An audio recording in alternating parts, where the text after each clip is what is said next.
Hello, everyone. My name is Tyrone Lowe. The show is called The Legends. I want to thank everybody all over the world that actually subscribes and actually follows my show. In the House of the Legend, he's an author, and he has a book out, and it's called World Peace. And when we do this interview, it's actually going to tell you what it's all about and what it actually symbolizes. In the House of the Legends, I give you Mr. Burl Minnis. Welcome to the Legends. How are you, sir? Thank you, Mr. Lowe. Okay. This is So we're going to talk about your book, but before we do that, let's talk a little bit about you, where you're based from and things of that nature. Yeah, I mean, I'm from New Jersey. The story of how all this got started is really, I was a student at Rutgers, so I'm an alum. Okay. And the Alumni Association usually sends you out notices about, people who are speaking and stuff like that. So back in 2003, the Dalai Lama was coming to Rutgers in East Brunswick. Okay. And he was speaking on war, peace, and reconciliation. I'm prior service, so I want to hear this, right? Right. And my girlfriend's like, yeah, we got to go. So we were... Okay. We were in attendance there, and among like everything else that he said, honestly, people, if you ever get a chance to see the Dalai Lama, I heartily recommend it. Okay. But on this oration, among all the other things that he said, he thought that if world peace were to happen in our lifetime, it was going to have to come out of the United States. Okay. I took that as a challenge, Right. I'm weird like that. But, any other time, it would come any other place, and I'm paraphrasing this a lot. Mm-hmm. But, he thought that it would be coming out of the United States, so I took a look at it.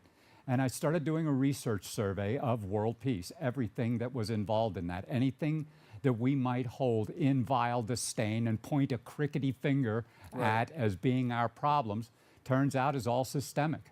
It's Okay. one big system. And that system emerged 13,000 years ago.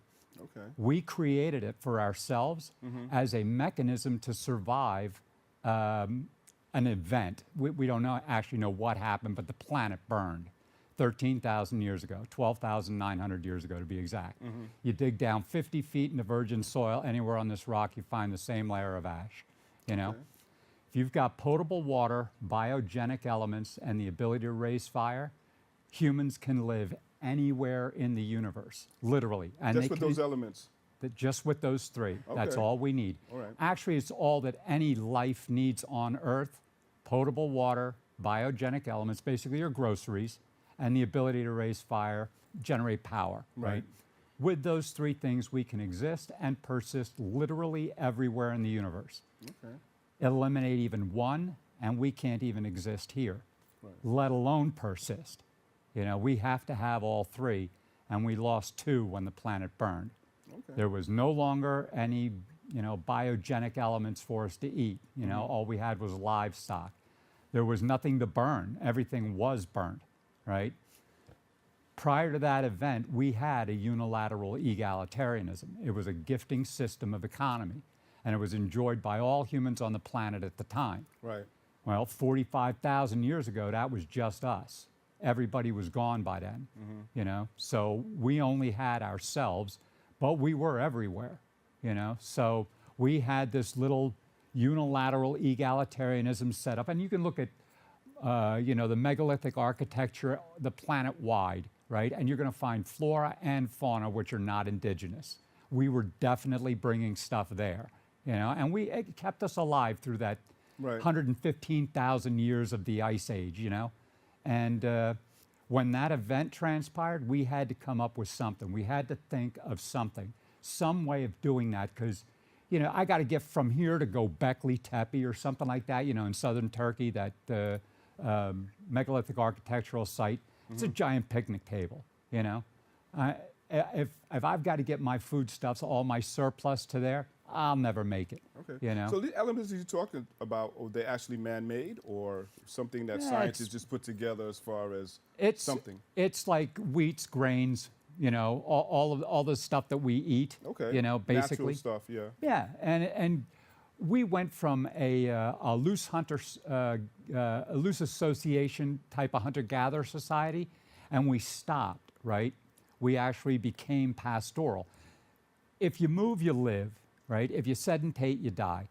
That's widely known. It's a principle of thermodynamics even, right? Okay. So something had to make us want to stop as a species, right?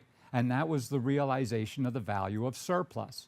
We can make way more than we need for even the worst year, and now we don't have to travel. We'll do it right here. Right. And anything we don't need, we'll drop off over on the picnic table and somebody else can have it. It was a gifting system of economy, right? And that kept us safe from all the other predators around and stuff like that. We didn't look like a smorgasbord, you know? Okay. So we could get rid of all our surplus. We could have whatever we needed for the worst possible year, and we don't have to move. So now we became that pastoral society. And everything was going on hunky-dory, and then something happened. You know, the planet burned. We don't know how. It's irrelevant, really. It happened. And we had to get creative. So instead of, you know, with all our chickens and our cows, you know, we had dogs then for about 2,000 years. Right. We'd started crowding dogs like 15,000 years ago, dogs and cats. So we had them around also. And, you know, we got to try to get across this howling wilderness of frozen ash. It ain't happening. So I'll use this seashell to represent a purse full of chickens, and this seashell to represent a pocket full of cows, and I can make it. I just got to get that guy over there to agree to it. Right. Commonly agreed upon value. Okay. It's fiction. It's not real. Okay. My question is, what actually gave you interest in world peace? Just listen to the Dalai Lama. That was it. Yeah, hearing that oration. It was on war, peace, and reconciliation. If you ever get a chance to read it, read it. It's definitely well worth reading. It was really impressive. It's the first time I'd ever seen him. It's really the first time I'd ever heard him speak. Right. But, and I'm a researcher. I'm kind of weird like that too. Right, You know? okay. So this was just an opportunity for me. And I have to tell you, people of Earth, hear me. Thank you for my life. I might sound like I'm dismayed about all of this, but I absolutely am not. This has been an absolute pleasure. I got to meet people all over the globe, and not just them, but their peoples as well, their cultures as well. I got to tell you, I would never have done any of this if it weren't for all of them. Never. I genuinely adore the species of man, and you guys will want for nothing as long as there's breath in my lungs. I got your backs. Okay. So this is world peace, and it's an announcement. It's not a book release. Okay. This is an assignment, right? It's not just light reading material. So this is what the majority have said on the matter. I'm just telling you what they said. And if you have any questions, hit me up. I'll be happy to talk to it. I'll come to a cafeteria near you. So, What do world peace mean to you, man? yeah, so, okay. That's actually an excellent question, because if we're thinking unity, that's not going to happen. Okay. Even though we as a species now are extinct, and that nature of extinction is a genetic threshold that we crossed from which there's no return. You know, we are literally, all of us, the siblings of Y chromosomal Adam 225,000 years ago and mitochondrial Eve 168,000 years ago. There is no human alive today or will ever live that isn't literally our sibling. And even the Aboriginals, they're like 60,000 years old. Yeah, they're our siblings. Okay. Yeah, we're going back to 168 and 225,000. Now, when we say unity, right, for world peace, that's not actually going to happen. You're not going to get there, right? There are going to be differences. And the way humans roll, that's actually kind of good, because we tribe, right, up to about 440 individuals or so, and then we splinter off. We refer to it as wanderlust, but it's really just retribing. Governance is easy this way, and when it gets too big, we splinter off. And those tribes identify as like a nation, you know, but I'm talking like more on the natural order of nation. You know, I mean, like, think prairie dog colonies, you know, those are huge. You know, we do the same thing. Our tribes get together and we nation. And then multiple nations would crowd other humans. When Neanderthal was still here, we're 3% Neanderthal DNA.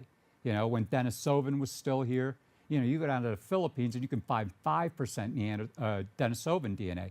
The Sherpas, right, the high altitude guys, the Denisovan DNA is called the super athlete gene. It allows the muscles to continue to work at high altitudes. So those guys, you know, so we crowd, you know, that's how we roll as a species. So there are going to be some differences. So if you're looking for unity, that is not what world peace is. World peace is simply rational, reasonable, right action, advanced problem solving, none of the nonsense that's killed us, right? All of that system of human misery for 13,000 years has brought about our extinction. Now, we invented it to save us, and it most certainly did. We just never turned it off. Okay. And by having not turned it off, it's now been the result of our extinction. My question to you is what you're talking about as far as world peace.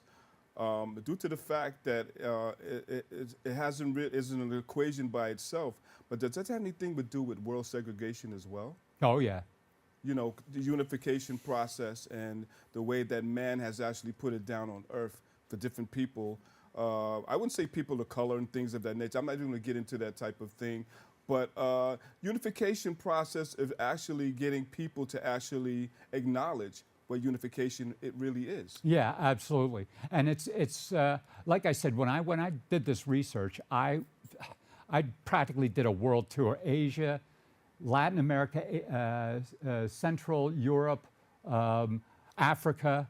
So I've been a number of places in doing this, and I think the central unification point is the common relationship of all of us, right?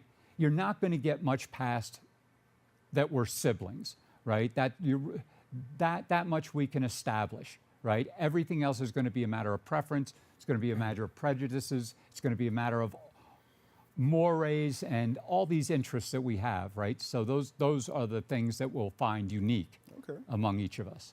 My question to you is, what global issues do you believe pose the biggest barrier to peace today? Trash and war. Okay. Yeah. And what would you say, as far as today, is it going to be inferior, or is it going to be something that's going to be a quality of life?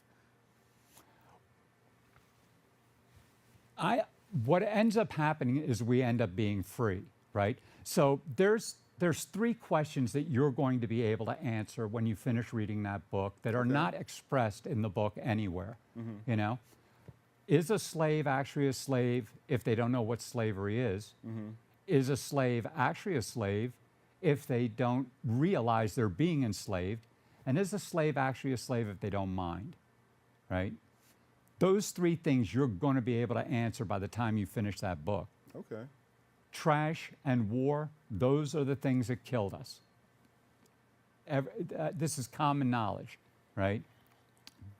Those are the questions that you're going to have to answer when you finish reading the book. Do you think world peace is achievable, in a sense? Yeah. As far as current events, as far as now. Yeah, because we got a lot going on right now. So I made this as simple as is humanly possible. So for the last 10 years, so in 2003, it took until 2012 to actually solve for it. So in like December of 2012, I was doing back handsprings for a couple of months, indulging myself. But then I started taking it to paper.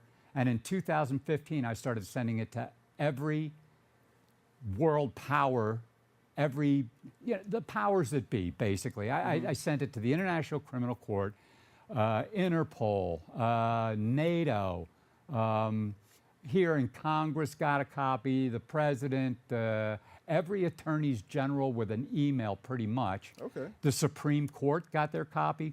So everybody has looked at this, and they had one instruction over 10 years. Poke holes in it. Nothing. Crickets. It's Really? irrefutable. It's undeniable. Yep, nailed it. Congratulations, kid. So I do expect that it's going to improve our lives considerably, but not anything that you might notice, because nothing changes for us. We still do everything the same way, Right. It's just that we're free in doing that. We are no longer subjugated while doing that. So life actually becomes a lot better, but we have everything we have now. We do everything that we do now, It's just without that system of all human misery.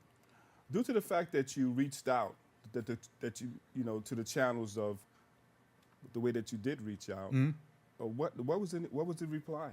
Well, they don't have agency in this. So this is world peace. This is not a joke. It's not a book, it's an assignment. Everybody needs to chime in. The International Criminal Court is expecting our correspondences, and they have been since the 11th. So feel free to chime in anytime, right? Okay. The powers that be cannot make this decision for us. Regardless of whether you elected them, regardless of whether you appointed them, regardless, they're not every human on the planet, and they don't speak for every human on the planet. Right. Every human on the planet has to do that. Okay. And that's an imperative. The International Criminal Court is expecting our correspondences. They used to have this email server, right? 350 million hits, and it goes, keats up, yeah, no. Right. So they got a portal. They built this portal, and they had it ready by September, which was when the book was originally supposed to launch. Right. And it was out on the 11th, but these guys were actually ready. And it'll take 4.1 billion hits without going down. That's half the population of the planet. Okay. So these guys have actually stepped up to receive your, your contributions, your submissions, your voice, and all we do is contribute our voice to them. And they got a little portal set up. It's really nice. You could even do it anonymously if you want. So we're going to take a little break, and we'll be right back. Stay It's not just mine, it's on her house. This is our house.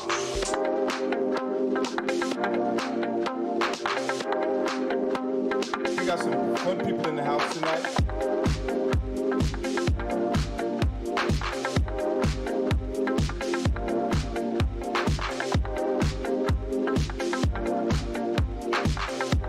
This is our house.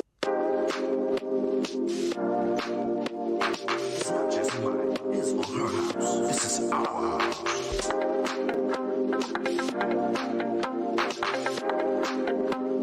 We got some fun people in the house tonight.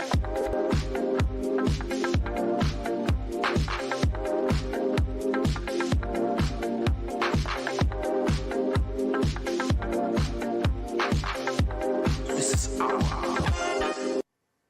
And we're back. We're back with Mr. Burl Minnis. Mr. Minnis, let's talk about human misery. Yeah, it's systemic. Before you even do it, define to the viewers what that really means. All right, so all of human misery, everything you might imagine, from the personal, right, to the global, everything you might imagine as miserable is actually part of a larger system, right? Now, there was this guy, right, back in '63. His name was Robert T. Payne. He was this zoologist. He was studying a tide pool, right? And he coined the term like ecosystem, and he coined the term eco-keystone, and he noticed that in any system, you could remove components and nothing happens, but remove just that right component and the entire system changes. It's like a chemical reaction. Almost. Okay. And it doesn't even have to be like the apex predator from that. In his case, it was a piece of seaweed, But Really? it changed the entire ecosystem for that tide pool. And he was like, he published us on it and stuff like that. And it's kind of like discovering planets. Once you know how, they're everywhere. And it's the same thing with the systemics. People started looking at systems all over the place, and everyone's got a keystone. Our system of human misery has got one also. And it was the first industrial accident of man. It predated the wheel and the plow by 7,000 years, and we invented it to save ourselves. The archaeological record is replete with evidence of this. And everybody else said this stuff, not me. I'm just telling you what they said. Okay. And you can make up the stories however you like, but the simple fact remains, we need to create a token-based currency system that was predicated on fiction. Anytime you throw fiction at reality, reality is going to slap it down in a heartbeat, right? As is evidenced by murders of millions. You can't have war without politics. War requires politics. Right. And speaking of that, what role should the government play in maintenance as far as maintaining and promoting world peace? Well, They don't actually have to do anything, right? Okay. So when I say people of Earth hear me, that means leave your job at the door, leave your title at the door. I'm talking to humans. Right, okay. I'm talking to the humans everywhere, absent any of those constructs, right? Governments don't really have to do anything. They just have to do their jobs. Right. Right? They were hired to do something, do that, And if they're not hired, then, keep running, But all they have to do is their jobs. That's it. Okay. My question to you is, how do you see technology sharing peace or conflict in the next 20 years? Yeah. We have to reevaluate everything that we know for like the last 13,000 years. Okay. There was a lot of impetus for what we have, right? Like best politicians money can buy, right? Well, it's also best medicine money can buy. It's Right. best science money can buy. It's best everything that money can buy. Everything's got a price tag on it. And that needs to be reevaluated. There's a lot of stuff out there that we just don't know because there's no dollar amount associated with Right. it, So we don't find that out. And unless you're like a researcher like me, you would never have been exposed to that. Which is why I say nobody needs to die for world peace, because nobody knew this stuff until now. So without fail, no persecution, no prosecution. And you're going to be angry when you read that book. There's no way around that. My editor did a great job trying to make me seem nice, Okay. But yeah, the draft that I sent all the powers that be, Right. that was far from nice. Okay. That was about 5 times the size of that book, full of 4 instances and examples. So they got a lot more of an earful than y'all will. But you're going to be angry when you read that book, and nobody needs to die. You didn't know about it any better than they did. So we're all in this together, and we all come out of it together. We just snap out of it, and it literally takes no time at all. The prosecutor's office for the International Criminal Court tallies up the voices, right? And the rational, reasonable humans will have spoke, and they take that to the actual court justices themselves, letting them know, hey, the rational minds have spoken, and this is what they want. Maybe you want to get the UN to pick a day. Okay. We pick a day, just like that. Do you feel through this process there's any intimidation? Not so far. Oh, really? They could swing away on me. Tread heavily around me. Yeah, go ahead. Swing away on me and see what happens. Now, everybody that I've met has been great. And even like the powers that be the world over, all the elected leaders and everybody like that, they're like, yeah, all right. So that's world peace. And nobody is swinging on me. I mean, we're all human. This is to our advantage. You ask like the Carl Sagans and the Stephen Hawkings and all of those guys, whoever chimed in on how long we got left, and it's between 400 and 600 years, with very, very few going past 400. I'll get us 1,000. Okay. Yeah. We do that, I'll get us out to 1,000. But we're finished. People of Earth, hear me. We're done. That's it. Okay. Our species is extinct now. It's a genetic threshold we crossed from which there's no return. And if we're going to do this, we're actually going to do it for what survives us. We're taking 97% of the world's life with us when we go. That 3%, that's going to be like amoeba, protozoa, bacteria. Tardigrades won't make the cut. Right. And they deserve a foothold. I mean, when we look at our family of man, all the different species that we walk the earth with, they looked upon us as the hope and promise of our species. They knew they were done. They weren't anything like us. We were the baby faces of the group, right? We didn't look like them. We were the social organisms. We didn't act like them. We were the hope and promise of our... And specifically, who? Homo erectus, Neanderthalensis, Denisovan, Floresiensis for a little while, Homo ergaster, Heidelbergensis for a little while. There were never more than 5 of us on Earth at any one time. Right. But we all knew each other, We were all very familiar with, those guys are over there, and yeah, those guys are over there.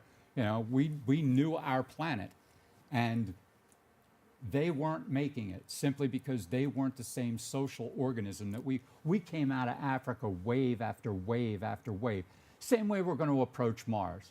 We'll throw corpses at that place until eventually you get an entire family that gets to live for an entire lifetime, procreate, and perpetuate the settlement. Okay. You know, so and that's the same way we're going to approach Mars. Okay. But that's what we did, and it was clear that we were, the survivors. But we didn't crush those guys out of existence. They absorbed into us. They thought our women were beautiful and stuff. Of course, we didn't look anything like them, and they absorbed into us. It's why we're 3% Neanderthal DNA. It's why, portions of us are 5% Denisovan.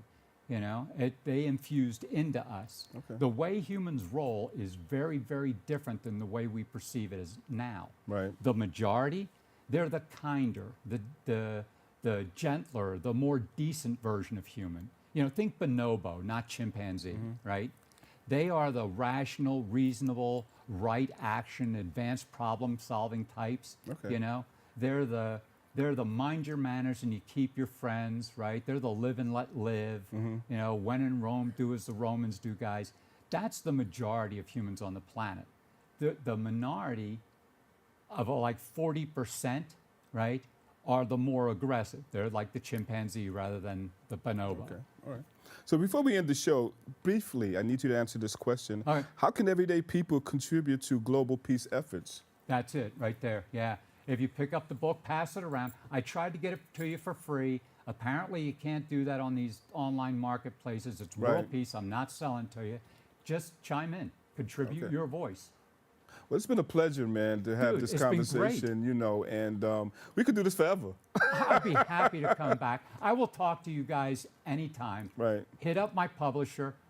Like I said, I'll show up at a And tell them how they can cafeteria. actually contact you briefly. Book Fuel is the publisher. You can reach out to them, and if you go to world-peace-research GoFundMe page, there's actually a contact organizer. You can hit me up too. Okay. Welcome to come back anytime. You have an extended invitation. I appreciate And that. this has been another Tilo video production, and you guys stay tuned for another episode. Thank you.